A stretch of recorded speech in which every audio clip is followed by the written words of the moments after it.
فراموش نکنید که کمک بکنید. این استودیو خرج دارد عزیزان من، خرج. خب پول باید بدیم که این استودیو چراغایش روشن بماند. من پای عشق تو میمونم، سنگم از آسمون بباره،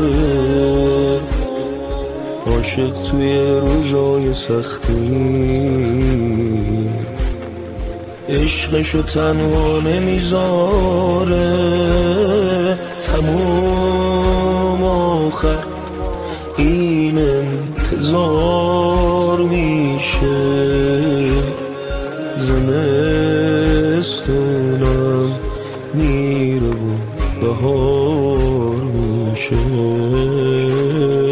پناه مظلوم الامان، پناه مظلوم الامان.